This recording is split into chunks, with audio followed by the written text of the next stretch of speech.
الحمد لله نحمده ونستعينه ونستغفره ونؤمن به ونتوكل عليه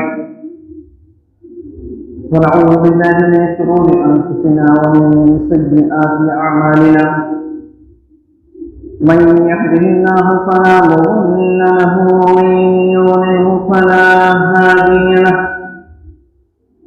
ونشهد أن لا إله إلا الله وحده لا شريك له ونشهد أن محمدا عبده ورسوله قال الله تبارك وتعالى في القرآن المجيد والفرقان الحميد أعوذ بالله من الشيطان الرجيم بسم الله الرحمن الرحيم لقد من الله على المؤمنين إذ بعث فيهم رسولا من أنفسهم يتلو عليهم آياته ويزكيهم ويعلمهم الكتاب والحكمة وإن كانوا من قبل لفي ضلال مبين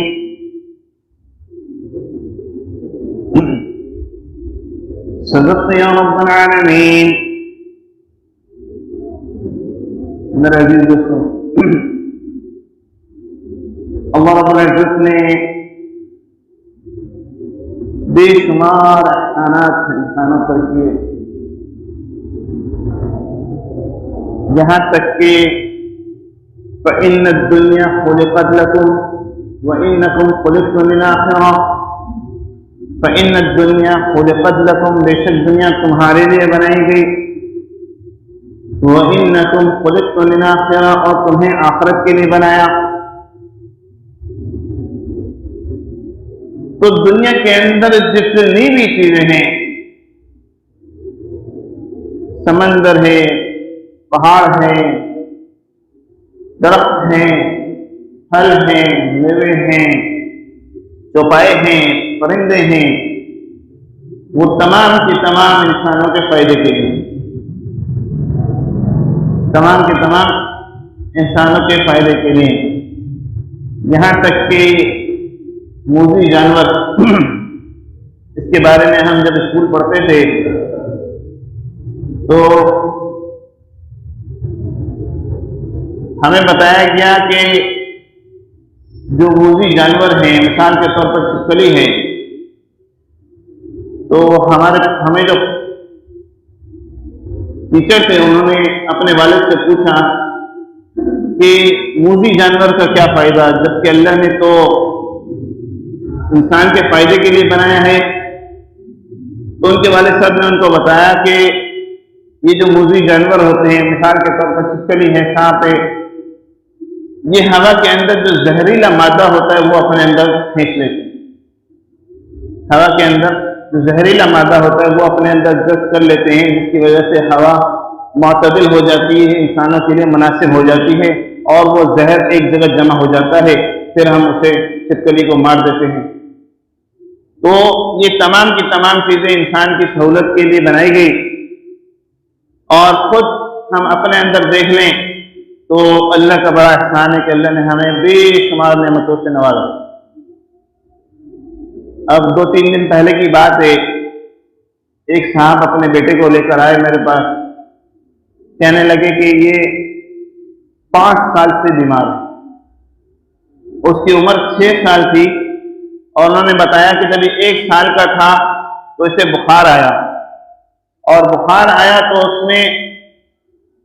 اس کی حالت ایسی ہو گئی، اس سے ہم نے علاج کروایا ڈاکٹروں سے. اب یہ حال ہے کہ بول نہیں سکتا، کھا نہیں سکتا، پی نہیں سکتا، کروٹ نہیں لے سکتا، ہاتھ پیر اپنے نہیں لا سکتا، ایسے کہ ایسے ہی پڑا ہوا. اور ماشاءاللہ اتنا خوبصورت بچہ تھا، وہ ابراہیم نام تھا اس کا، اور 6 سال کی عمر میں گود میں لے کر آیا، اور میز پر اس نے یوں رکھا ہے جیسے بس اس کو ہر وقت اسی طرح اٹھانا پڑتا ہے، چلنا تو دور کی بات ہے، بیٹھ بھی نہیں پاتا. اور اس کو وہ خود بٹھا کہنے کہ میں گود میں لے کے بٹھا دوں تو بٹھا دوں، ورنہ بیٹھ بھی نہیں پاتا. اب جو کروٹ نہیں لے سکتا تو اس سے کیا حال ہوگا. یہ تو ہوا. اس نے کہا کہ میں ملتان سے آیا ہوں اور اب یہاں کچھ دن تو یہاں پر ہوں، آپ سے میں علاج کروا سکتا ہوں۔ لیکن پھر ڈاکٹر کیا کہتے ہیں؟ ڈاکٹر جب کہیں گے چلے جائیں تو پھر میں جانا پڑے گا۔ اور ڈاکٹر کس کے بارے میں کہیں گے؟ بولے اس کا نہیں، میرا دوسرا بیٹا ہے، اس دوسرے بیٹے کے علاج کے لیے میں کراچی آیا ہوں۔ میں نے اس سے پوچھا بھائی دوسرے بیٹے کو کیا مسئلہ ہے؟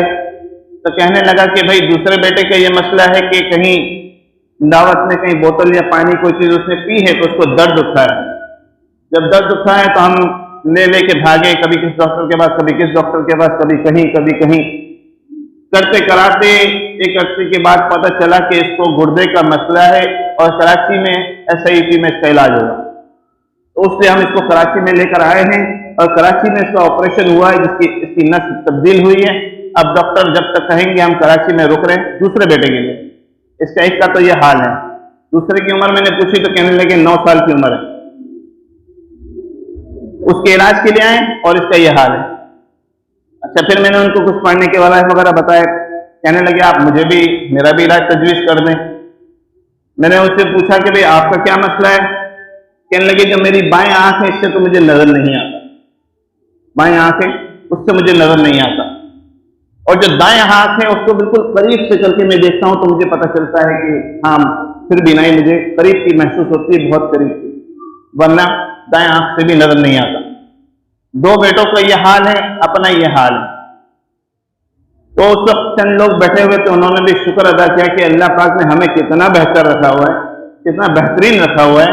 الحمدللہ ہم کھا رہے ہیں، پی رہے ہیں، اٹھ رہے ہیں، چل رہے ہیں، پھر رہے ہیں، نہ یوں کوئی مسئلہ ہے، نہ اولاد کا مسئلہ ہے، اللہ کا بڑا فضل ہے۔ تو مختلف احسانات اللہ رب العزت نے ہم پر کیے، بے شمار کیے، لیکن یہاں اللہ رب العزت نے قرآن کریم میں انتہائی عظیم الشان احسان گنوایا ہے کہ تم پر جو اللہ نے احسان کیا اس میں سب سے بڑا احسان یہاں اللہ نے ذکر کیا ہے، وہ کیا ہے؟ اللہ فرماتے ہیں لقد من اللہ علی المؤمنین،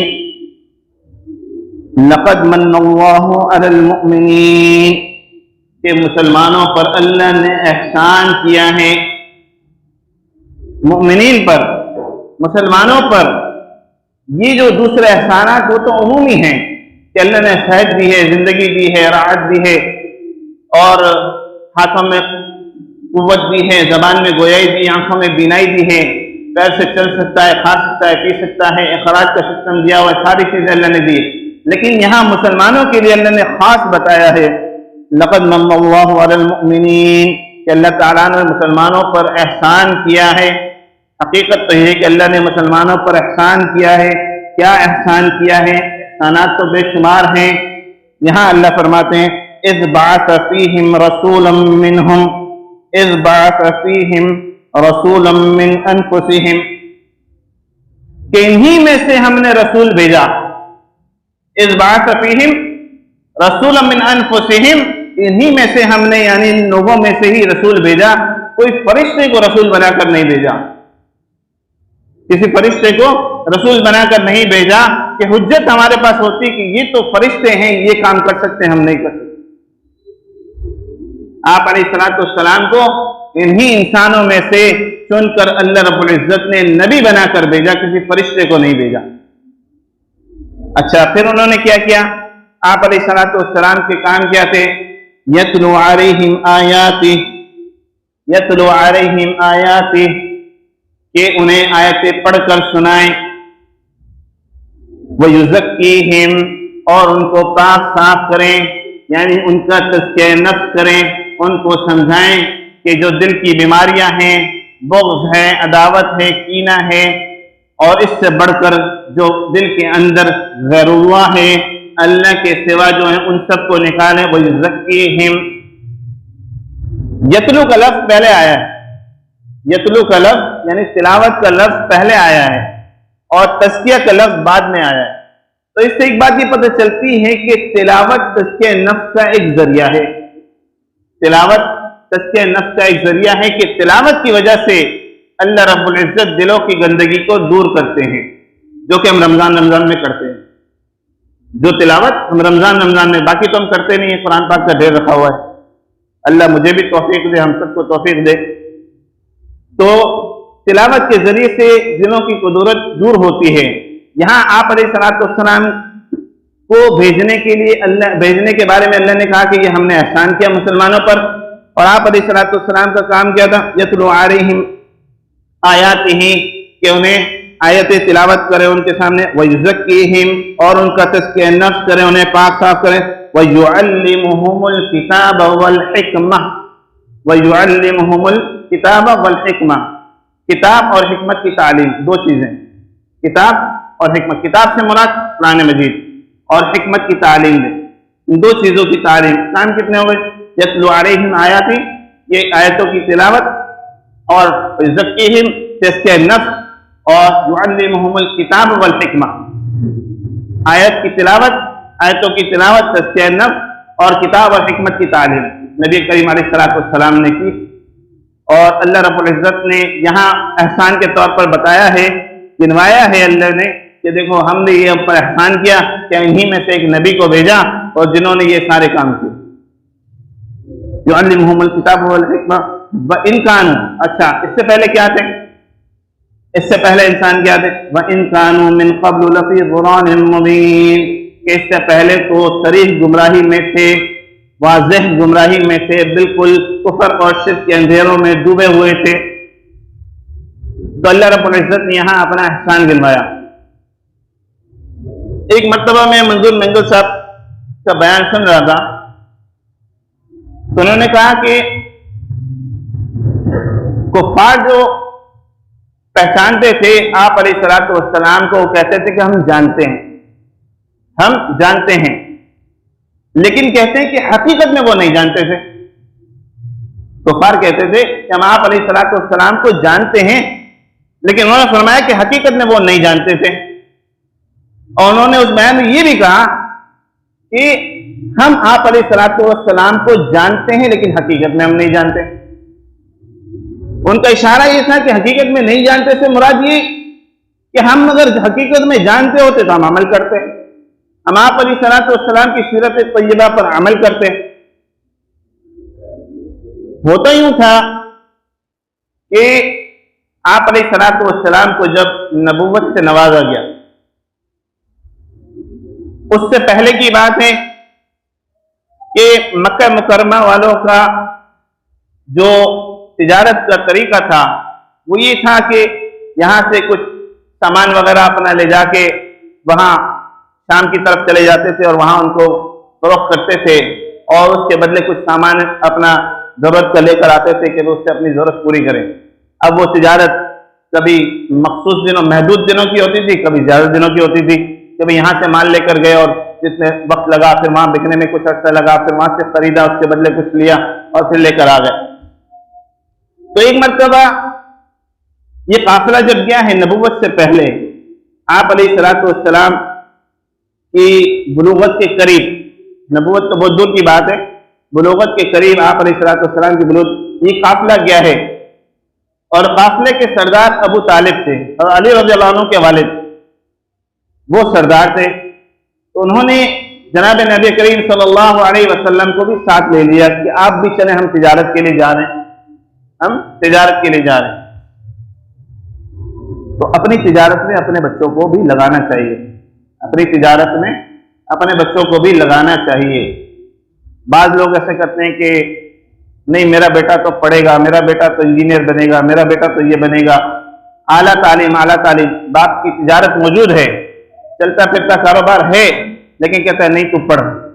پھر ہوتا یہ ہے کہ باپ کی جب عمر بڑی ہوتی ہے اور وہ بستر پہ پڑتا ہے تو وہ تجارت بالکل ختم ہو جاتی ہے، اور بیٹا وہ اپنی پڑھائی کے چکر میں اور اپنی نوکری کے چکر میں چل کے جو ہے وہ بیٹا جو ہے وہ باپ کی خدمت سے بھی گیا اور باپ جو ہے بیٹے سے بھی محروم ہو گیا۔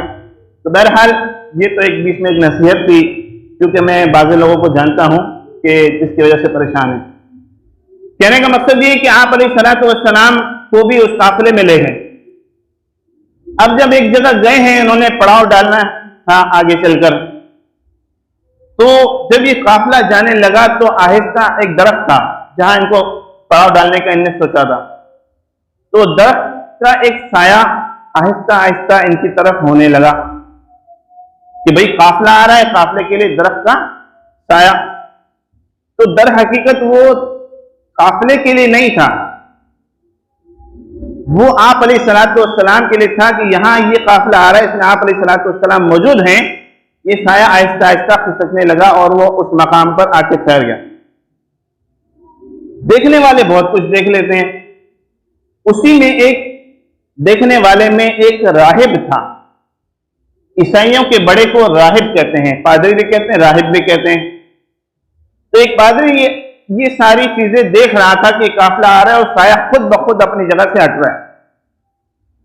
اس نے محسوس کیا، اور جب ظاہر سی بات ہے کہ جب بڑے لوگ ہوتے ہیں تو بڑوں کو پہلے بیٹھنے دیا جاتا ہے، تو اس قافلے میں جتنے بڑے بڑے لوگ تھے سارے اس جگہ پر، سایہ والی جگہ پر بیٹھ گئے، جبکہ رسول اللہ صلی اللہ علیہ وسلم کو بیٹھنے کا موقع نہیں ملا۔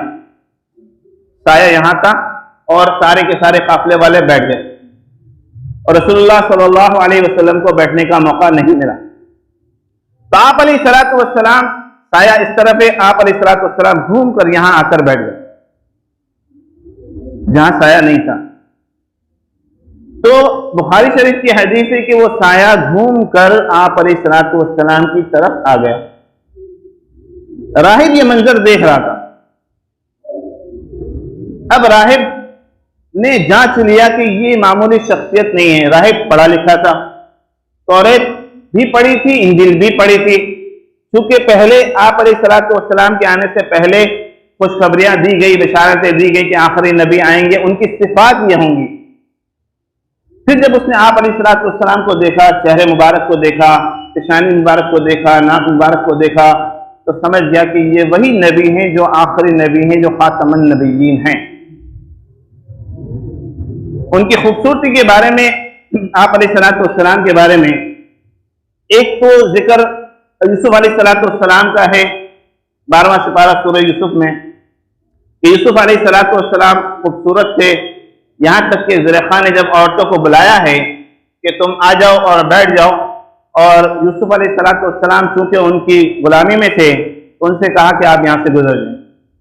خواتین بیٹھی ہوئی ہیں، ان کو پھل دے دیے اور چھریاں دے دی، پھل اور چھریاں دے دی، اور وہاں سے یوسف علیہ الصلوۃ والسلام سے کہا کہ آپ گزر جائیں۔ جب یوسف علیہ الصلوۃ والسلام وہاں سے گزرے ہیں تو انہوں نے بجائے پھل کاٹنے کے اپنے ہاتھ کاٹ دیے، پھل کاٹنے کے بجائے اپنے ہاتھ کاٹ دیے۔ تو اس پر عائشہ صدیقہ رضی اللہ عنہ فرماتی ہیں کہ انہوں نے تو یوسف علیہ الصلوۃ والسلام کو دیکھ کر اپنے ہاتھ کاٹ دیے، اگر وہ میرے محبوب محمد مصطفیٰ احمد مصطفیٰ صلی اللہ علیہ وسلم کو دیکھ لیتی تو اپنی گردنیں کاٹ دیتی، اپنی گردنیں کاٹ دیتی۔ کوئی سبحان اللہ کی آواز بھی نہیں ہے، پھیکا پھیکا بیان۔ تو اگر وہ یوسف علیہ الصلوۃ والسلام کی جگہ محمد عربی صلی اللہ علیہ وسلم کو دیکھ لیتی تو اپنی گردنیں کاٹ دیتی۔ تو اتنی خوبصورتی آپ علیہ الصلوۃ والسلام کو اللہ رب العزت نے عطا فرمائی۔ اچھا، وہ جو واقعہ اس نے دیکھ لیا، پرکھ لیا کہ یہ نبی آخر الزماں ہیں، جن پر خوبصورتی بھی ختم ہے، جن پر نبوت بھی ختم ہے، جن پر خوبصورتی بھی ختم ہے، جن پر نبوت بھی ختم ہے، وہ یہی نبی۔ پھر اس نے معلوم کیا کہ بھئی قافلہ کہاں سے آیا ہے، اس کا بڑا کون ہے۔ جب معلوم کیا تو پتہ چلا کہ قافلہ تو مکہ مکرمہ سے آیا ہے، اور بڑے میں جو ہے وہ ابو طالب ہیں۔ تو نے کہا بھئی مجھے ان کے بڑے سے بات کرنی ہے۔ ان کو الگ لے گئے اور کہا کہ بھئی آپ کہاں سے تشریف لائے ہیں، معلومات کی، اور یہ کون ہے؟ کہنے لگے یہ بھتیجا ہے میرا، محمد نام ہے اس کا۔ تو اس نے کہا کہ آپ ان کو جانتے، آپ ان کو جانتے؟ کہا ہاں میں جانتا ہوں، ہاں میں جانتا ہوں، اتنا جانتے تھے کہ میرا بھتیجا ہے اور نہایت ہی شریف ہے اور خوبصورت ہے اور جو ہے وہ یتیم ہے، یہ ساری چیزیں وہ جانتے تھے۔ نبوت کے بارے میں تو ان کو دور دور تک پتہ نہیں تھا۔ کہ نہیں آپ جانتے؟ میں جانتا ہوں۔ نہیں جانتے؟ نہیں جانتے؟ کہنے لگے کہ میں راہب ہوں اور توریت بھی پڑھی تھی، انجیل بھی پڑھی تھی، اور میں جانتا ہوں کہ جو نشانیاں آپ علیہ الصلوۃ والسلام کے بارے میں، آخری نبی کے بارے میں جن کا نام احمد ہے وہ یہی ہیں. آپ یہ لیں پیسے, آپ اپنا سودا وودا آپ یہ ایک طرف کریں اور فٹافٹ پہلی فرصت میں آپ ان کو مکہ مکرمہ روانہ کریں. پہلی فرصت میں آپ جائیں یا ان کو آپ مکہ مکرمہ روانہ کریں کہ یہاں ان کو خطرہ ہے. کیونکہ ایسے بہت سے لوگ ہیں جنہوں نے توریت بھی پڑھی, انجیل بھی پڑھی اور سارے کے سارے اچھے نہیں تھے, سارے کے سارے یہود و نصارہ تو آپ علیہ الصلوۃ والسلام کے دشمن بھی تھے. تو کہنے لگے کہیں ایسا نہ ہو کہ کوئی ان کو پہچان جائے جیسے میں نے پہچان لیا, کہیں ایسا نہ ہو کہ وہ ان کو پہچان جائے اور ان کو کوئی نقصان پہنچا دے, آپ فٹافٹ ان کو لے لیں, آپ جلدی سے ان کو یہاں سے روانہ کریں. تو یہ احسان اللہ رب العزت نے اس امت پر کیا ہے. اس بعث فیہم رسولا من انفسہم, ان میں سے ہی نبی بنا کر بھیجا. آسمان سے نبی نہیں اتارا بلکہ ان انسانوں میں سے ہی نبی بنا کر بھیجا جس کی پیروی ہمیں اور آپ کو پیروی کرنے کے لیے کہا گیا. اور اللہ کی محبت بھی جب تک مقبول نہیں ہے, جب تک قبول نہیں ہے, جب تک کہ آپ علیہ الصلوۃ والسلام کی اتباع نہ ہو.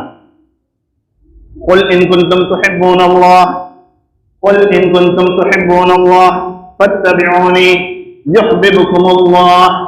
آپ کہہ دیجئے کہ اگر تم اللہ سے محبت کرتے ہو, قل ان کنتم تحبون اللہ فاتبعونی, رسول کریم صلی اللہ علیہ وسلم کی اتباع کرو, یحببکم اللہ, اللہ بھی تم سے محبت کرے گا. بہت ساری باتیں پتہ چلتی ہیں. پتہ یہ چلتا ہے کہ اللہ سے محبت کوئی چاہتا ہے کہ اللہ محبت کرے اس سے, کوئی چاہتا ہے کہ اللہ اس سے محبت کرے تو اسے چاہیے کہ رسول کریم صلی اللہ علیہ وسلم کی اتباع کرے. یہ ایک نسخہ ہے, ایک راستہ ہے کہ آپ علیہ الصلوۃ والسلام کی اتباع کرے گا, اللہ خود اس سے محبت کرے گا. وَيَغْفِرْ لَكُمْ ذُنُوبَكُمْ, تمہارے گناہوں کو بھی معاف کر دے گا. اگر کوئی چاہتا ہے کہ میرے گناہ معاف ہو جائیں, اگر کوئی چاہتا ہے کہ میرے گناہ معاف ہو جائیں تو رسول اللہ صلی اللہ علیہ وسلم کی اتباع کرے. اور یہی ایک راستہ ہے, یہی سیدھا راستہ ہے. اور اسی پر یہ ساری کے سارے دین کا خلاصہ یہ ہے کہ آپ علیہ الصلوۃ والسلام کی اتباع ہمارے لیے لازم. اس کے بغیر دوسرا راستہ, اپنی منشا کا راستہ کوئی قابل قبول ہے ہی نہیں. سارے کے سارے راستے مردود ہیں. کسی اور راستے سے گیا تو وہ جہنم کی طرف لے جائے گا, وہ آپ علیہ الصلوۃ والسلام کی رضا کی طرف, اللہ رب العزت کی رضا کی طرف قطعاً نہیں لے جا سکتا. تو بہرحال خلاصہ ان ساری باتوں کا یہ ہے کہ آپ علیہ الصلوۃ والسلام کی سنت مبارکہ کو مضبوطی سے پکڑ لیں اور درود شریف کا بھرپور اہتمام کریں, خوب اہتمام کریں. آخری بات بتا کے میں ختم کرتا ہوں. جامعہ بنولی ٹاؤن کے شیخ الحدیث حضرت مولانا فضل محمد صاحب دامت برکاتہم العالیہ, ان کی کتب بھی ہیں جو انہوں نے تحریر کی ہے اور افغانستان بھی جا چکے ہیں. اور اسی طرح سے شیخ الحدیث ہیں, سینکڑوں نہیں ہزاروں طلباء ان کے شاگرد ہیں اور بڑی ہستی ہیں. الحمدللہ اللہ کی فضل سے کچھ خدمت کا موقع ان کو مجھے مل گیا. تو ایک مرتبہ گاڑی میں جا رہا تھا, میں تھا اور حضرت سے, ہم دونوں ہی تھے اور کوئی نہیں تھا. تو میں نے حضرت سے پوچھا کہ آپ علیہ الصلوۃ والسلام سے محبت کیسے بڑھ جائے, آپ علیہ الصلوۃ والسلام سے تعلق کیسے بڑھ جائے. انہوں نے فرمایا کہ اٹھتے بیٹھتے چلتے پھرتے درود پاک کرو, اٹھتے بیٹھتے درود شریف کا اہتمام کرو. تو یہ درود شریف کا اہتمام آپ علیہ الصلوۃ والسلام سے قریب کر دے گا. اور ابھی نہیں, صرف ابھی نہیں, قیامت کے دن بھی سب سے قریب وہ ہوگا جو آپ علیہ الصلوۃ والسلام کو پر درود کثرت سے بھیجتا ہو. تو اللہ ہم سب کو عمل کرنے کی توفیق عطا فرمائے. وآخر دعوانا الحمدللہ رب العالمین.